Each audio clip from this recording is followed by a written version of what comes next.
चौधरी परवेज लाई साहब की एक ऑडियो इस वक्त गर्दिश कर रही है। उसमें वो फवाद चौधरी साहब के बारे में एक गुल अफशानी कर रहे हैं।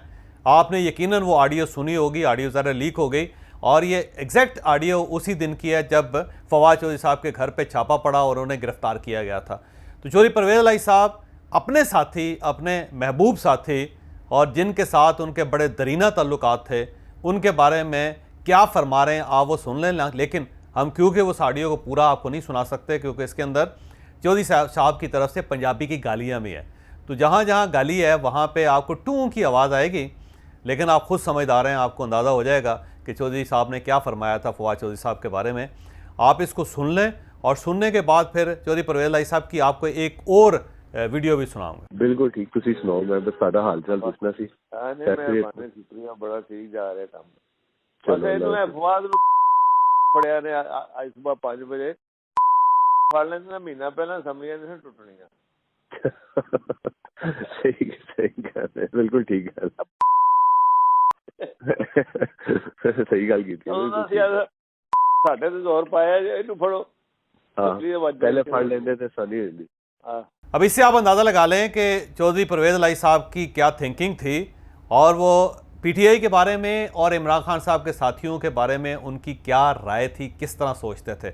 अब क्योंकि एक ऑन कैमरा भी उन्होंने कहा है फवाद चौधरी साहब के बारे में, उसमें ज़ाहिर गाली नहीं है लेकिन मौक़िफ़ वही है जो इस ऑडियो के अंदर है। तो आप वो वीडियो भी देख लें। खान साहब के साथ जो बैठने वाले थे ना, बस वो सिरों लै गए सारी पार्टी करते और 3-4 बंदों की वजह से। एक तो बेचारा मैंने ਉਹਦਾ बड़ा अफसोस है, कभी पहला फड़िया जाता तो असी साडा काम ठीक हो जाना सी। मुझे मोनस उसकी बड़ी तारीफें करता है लेकिन बात सच्ची करनी चाहिए। मुझे अफसोस इस बात का है कि यही लोग जी हुणे तरोड़ो हुण किथे हो भाई।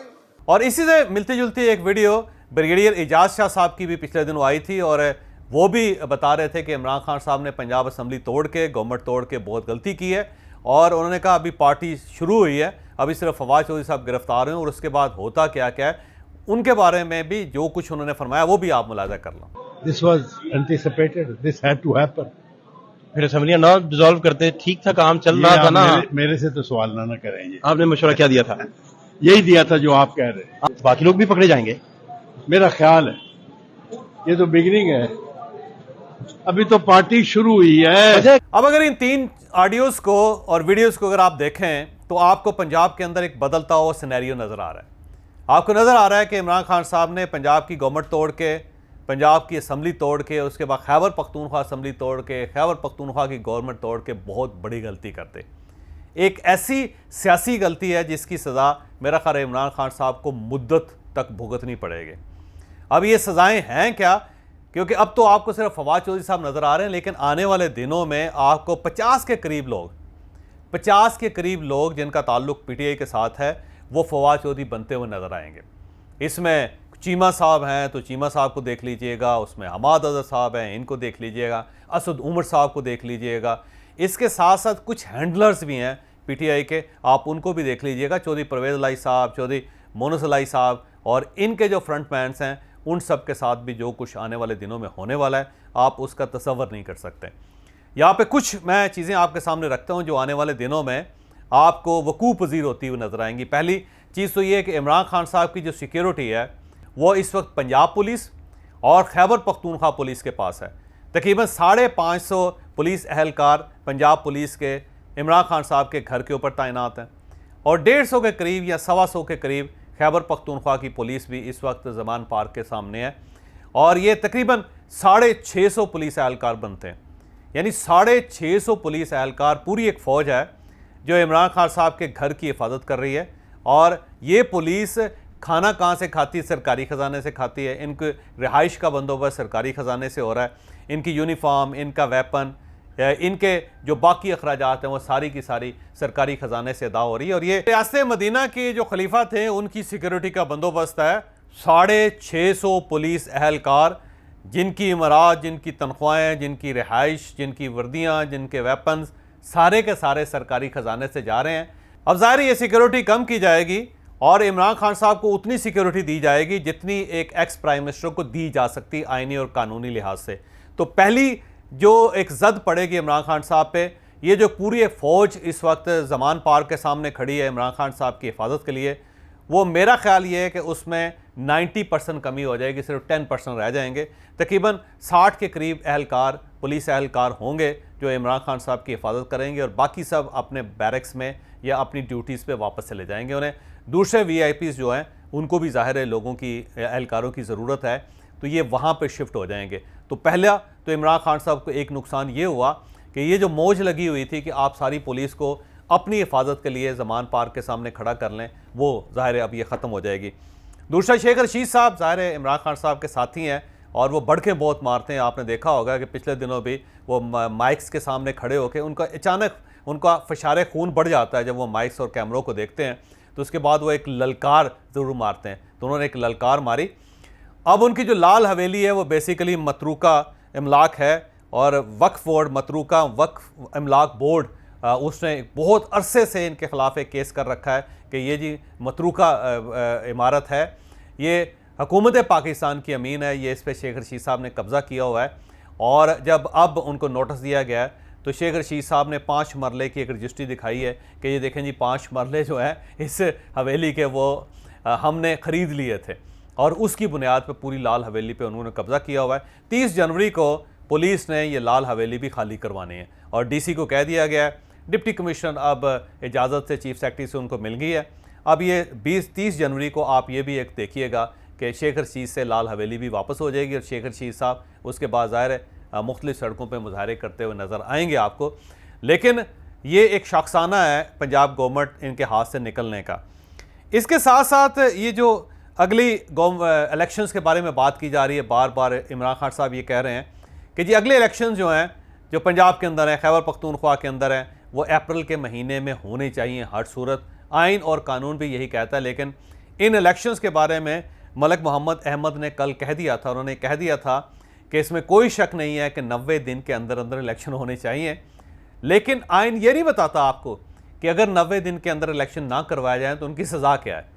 तो मलिक मोहम्मद अहमद साहब ने एग्जैक्टली कहा क्या था, आप ये भी मुलाजा कर लो। अब ये जो है इलेक्शंस का कि 90 दिन के अंदर, आइन में लिखा है कि 90 दिन के अंदर इंतखाबात होने चाहिए, लेकिन अगर 90 दिन में इंतखाबात नहीं होते तो फिर आइन में नहीं लिखा कि क्या होगा। ये बात इनको भी पता, दे नो इट। अब अगर मेरी ये पोजीशन हो, मेरी ये मैं ये कहूं कि भाई क्यों ये इन्होंने अपनी हुकूमतें तोड़ दी हैं और मेरी हुकूमत अभी कायम है, तो मैं कहता हूं कि कैसी ये मुल्क के अंदर क्या सारा साल इलेक्शन हो, तमाशा लगा रहेगा इलेक्शंस का। तो ये जो एक फिक्रा है, इस फिक्रे में सब कुछ है कि वफाकी हुकूमत को इलेक्शन करवाने के मूड में नहीं है, और ना ही पाकिस्तान की इकॉनमी इस वक्त इस लेवल की है कि यहाँ पे पूरा साल सिर्फ इलेक्शन ही इलेक्शन चलते रहें। तो ये जो अगले इलेक्शंस है वो भी अब मुझे कटाई में पड़ते हुए नज़र आ रहे हैं। बल्कि मैं बार बार ये कह रहा हूँ कि इलेक्शन मेरा नहीं ख्याल कि अक्टूबर नवंबर से पहले हो सकेंगे, और हो सकता है कि उससे भी आगे चले जाएँ, क्योंकि गवर्नमेंट ने जो IMF को राज़ी करना शुरू किया है तो उसके बदले में जो पाकिस्तान के अंदर महंगाई आएगी, जो प्राइसेस ऊपर जाएंगी, जो इकॉनमी के अंदर जो प्रॉब्लम्स आएंगे, जिस तरह लोग रोए पीटेंगे, तो मेरा नहीं ख्याल कि हुकूमत जो है इतने रोने पीटने के दरमियान इलेक्शन का रिस्क ले सकेगी।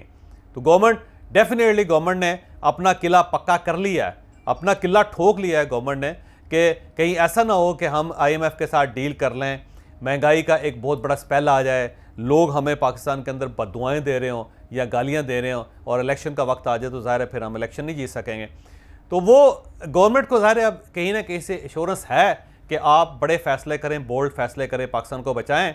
इलेक्शन टाइम पे नहीं होंगे या टाइम से पहले नहीं होंगे तो फिर ज़ाहिर है अब इलेक्शन की बात भी निकल गई इमरान खान साहब के हाथ में।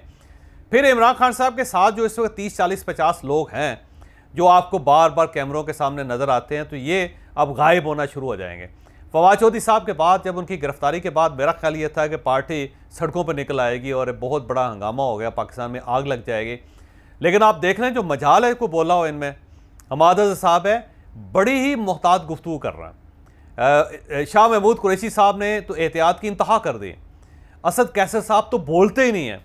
असद उमर साहब देख लें, परवेज़ खटक साहब आपको किसी जगह नज़र ही नहीं आए, जबकि परवेज़ खटक साहब और फवाद चौधरी दोनों एक दूसरे के साथ हमेशा नज़र आते थे, दोनों के बड़े करीबी ताल्लुकात थे। आप देख लें उनमें से कोई शख्स बोला।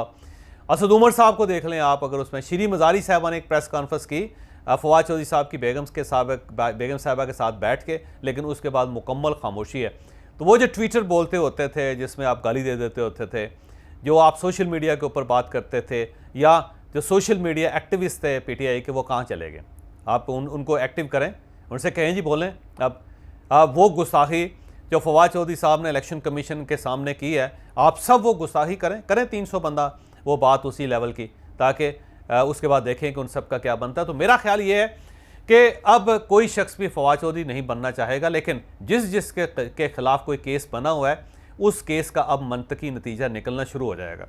अब आप देखें, आपको याद होगा कि ये जो इस्लामाबाद कोर्ट में जब फवाद चौधरी साहब को ले जाया गया तो उस वक्त पीटीआई ने खबर गर्दिश करवानी शुरू कर दी थी कि जज साहब ने फवाद चौधरी साहब का फिजिकल रिमांड नहीं दिया। तो बड़ी खबर गर्दिश कर रही थी, कई टेलीविज़न चैनल्स ने इसको ब्रेकिंग न्यूज़ के मुताबिक चलाया, लेकिन जब बाद में फ़ैसला निकला तो 2 दिन का फिजिकल रिमांड था।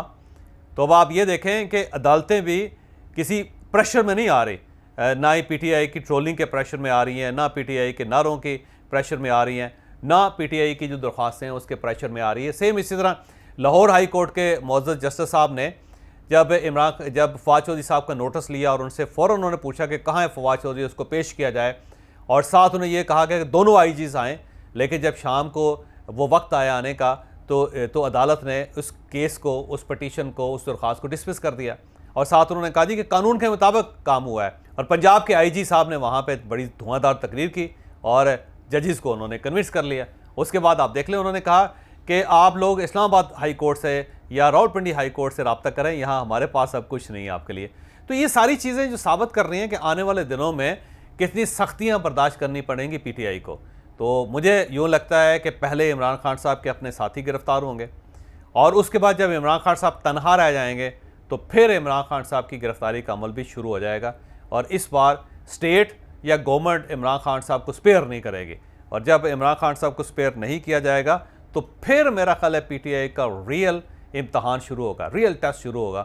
फिर ये पता चलेगा कि ये कितनी बड़ी सियासी जमात है और इनके नर्व्स कितने तगड़े हैं। सरेदस्त तो ये सिर्फ इलेक्शन कमीशन के सामने भड़के मारते हैं, सरेदस्त ये सिर्फ ट्विटर के ऊपर जंग लड़ते हैं, सरेदस्त ये सिर्फ यूट्यूब पे ऊपर यूट्यूबर से वीडियोस बनवा के उसी को एक जंग और जहाद डिक्लेयर कर देते हैं। लेकिन अब जब मैदान में उतरना पड़ेगा और वहाँ पे जो सख्तियाँ बर्दाश्त करनी पड़ेंगी, उससे पता चलेगा कि पार्टी के अंदर कितनी जान है।